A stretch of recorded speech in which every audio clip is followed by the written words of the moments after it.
Good morning students.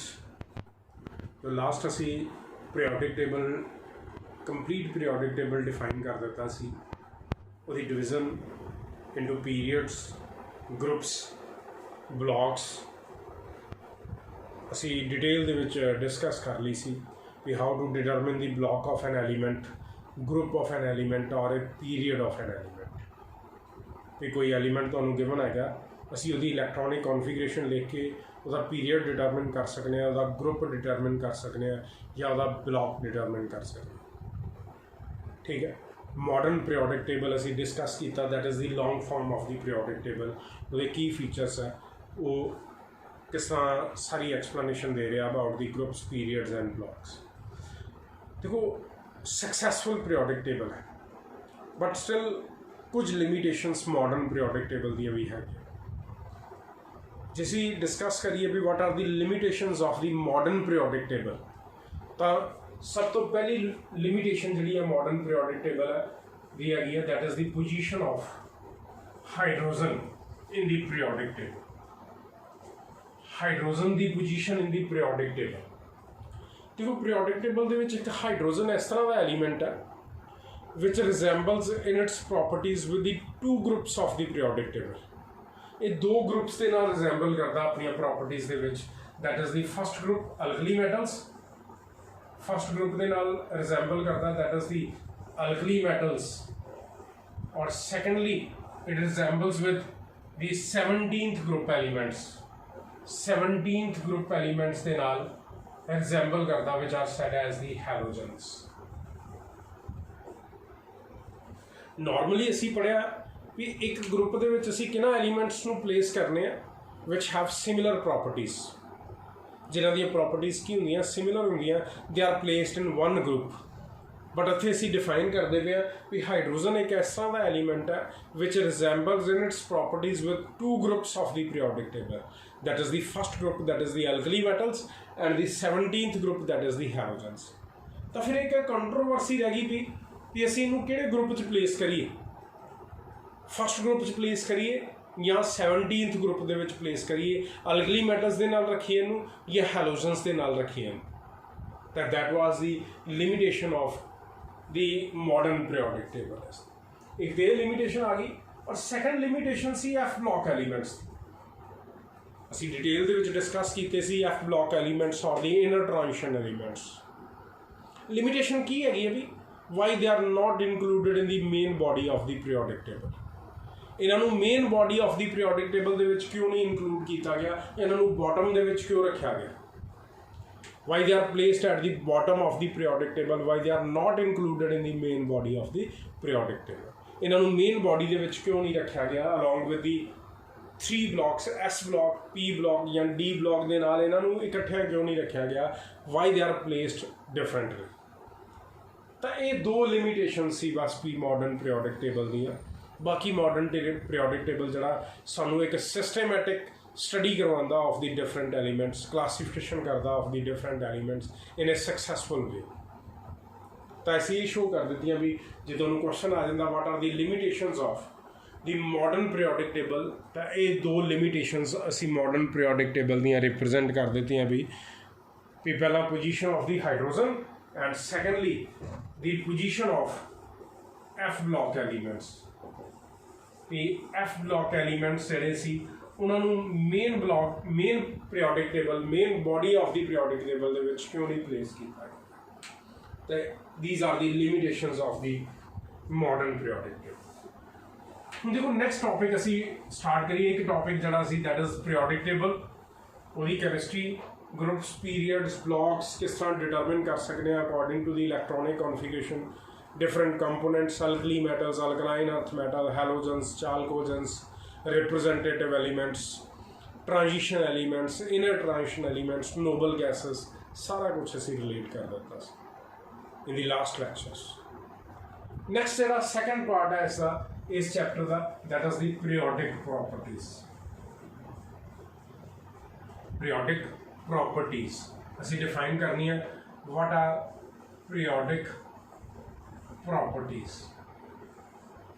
तो देखो periodic properties असी किस तरह डिफाइन करने हैं भी these are the properties which are directly or indirectly dependent upon the electronic configuration of the elements. ਜਿਹੜੀਆਂ directly ਜਾਂ indirectly ਜਿਹੜੀਆਂ ਉਹ ਕਾਹਦੇ ਤੇ depend ਕਰਦੀਆਂ the electronic configuration of the elements, and they show a variation on moving along a period and down the group. ਜਦੋਂ ਅਸੀਂ along a period from left to right ਜਾ ਰਹੇ ਹਾਂ ਤਾਂ ਇੱਕ particular variation show ਕਰ ਰਹੀ ਹੈ. Variation means ਜਾਂ ਤੇ ਉਹ property along a period decrease ਕਰ ਰਹੀ ਹੈ ਜਾਂ increase ਕਰ ਰਹੀ ਹੈ.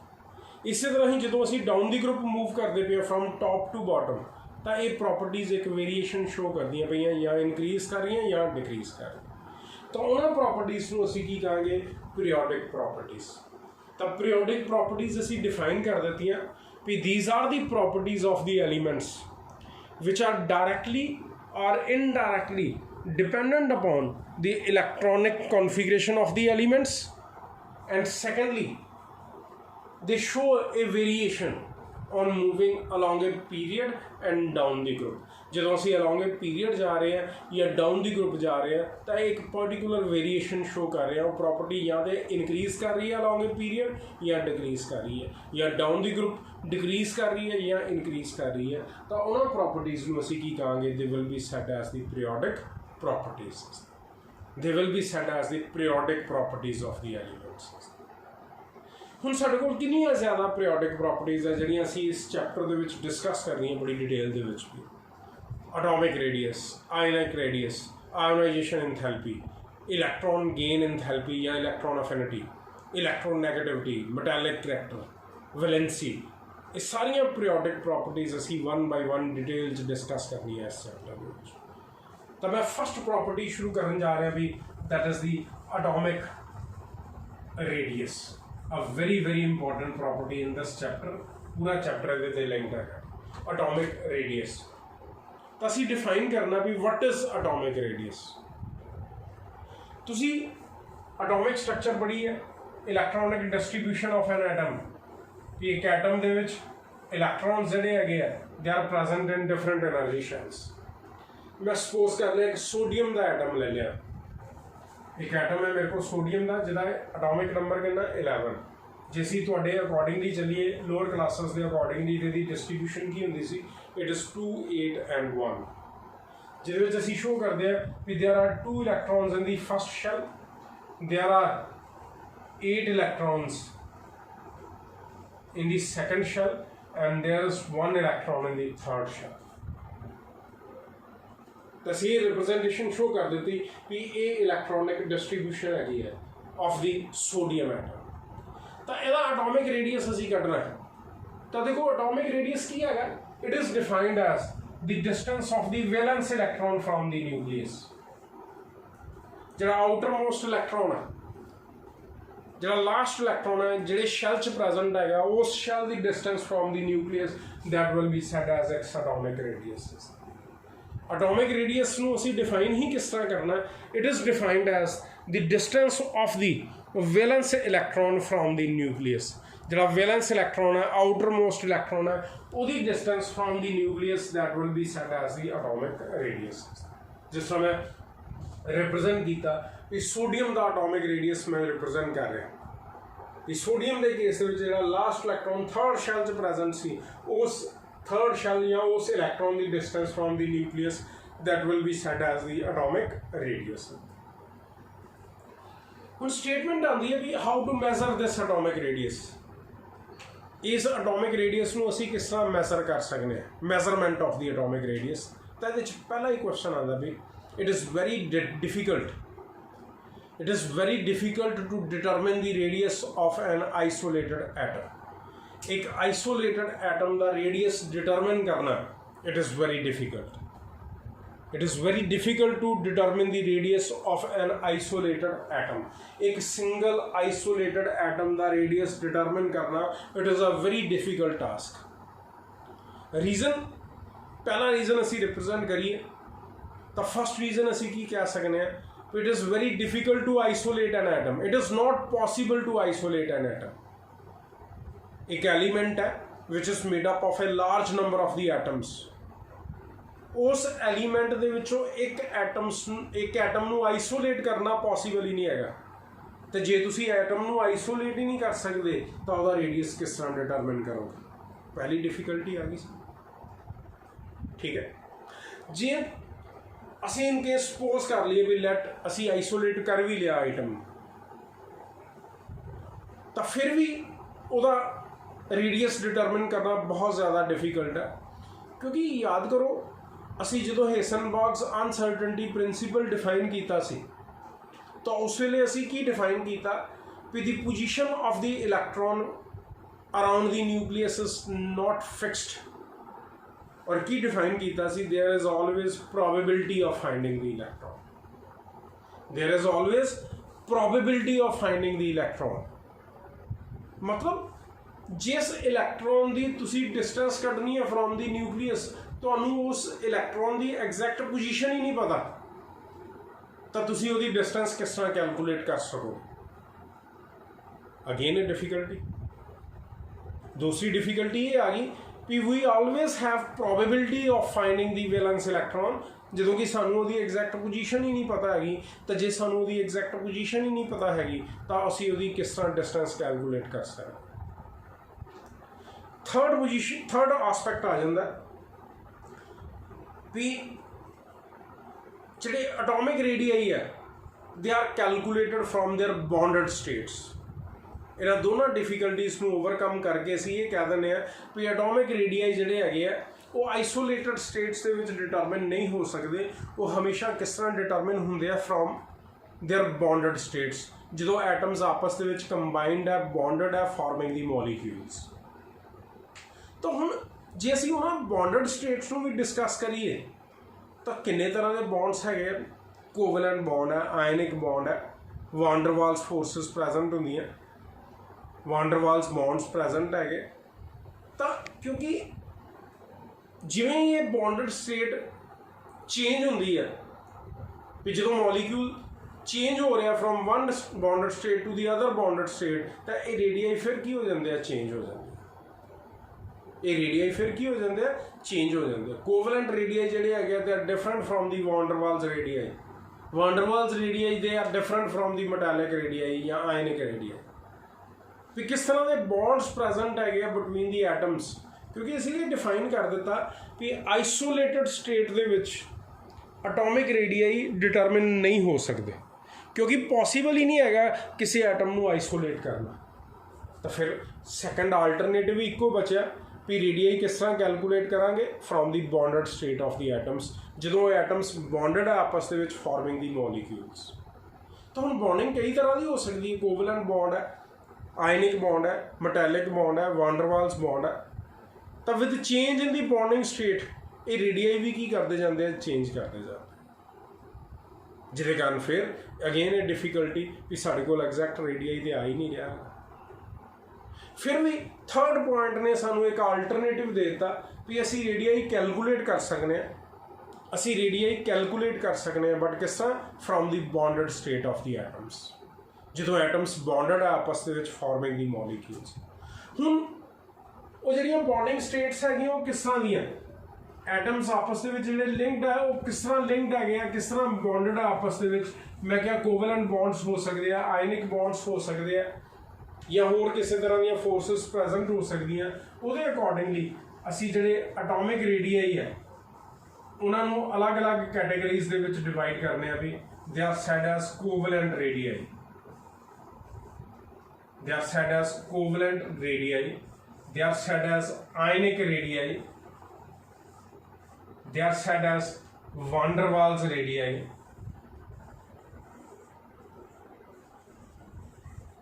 या they are said as metallic radii. किस तरह दी फोर्सेस प्रेजेंट है between the atoms which are holding the atoms together, उन्होंने अकॉर्डिंगली असी रेडियाई नूं अलग अलग कैटेगरीज दे विच डिवाइड कर दिता। कोवलेंट है, आयनिक है, वांडरवाल्स है, मेटालिक। इन्हां दे विचों जिहड़े सब तो ज़्यादा इंपॉर्टेंट है भी they are the covalent radii. जिहड़े असी एटॉमिक रेडियस मेनली पढ़ने पीरियोडिक टेबल दे विच, जिहड़े तुहाड़ियां बुक्स दे विच गिवन हैगे आ या तुसी टेबल तो देखते हो, वो सारे दे सारे की है they are the covalent radii.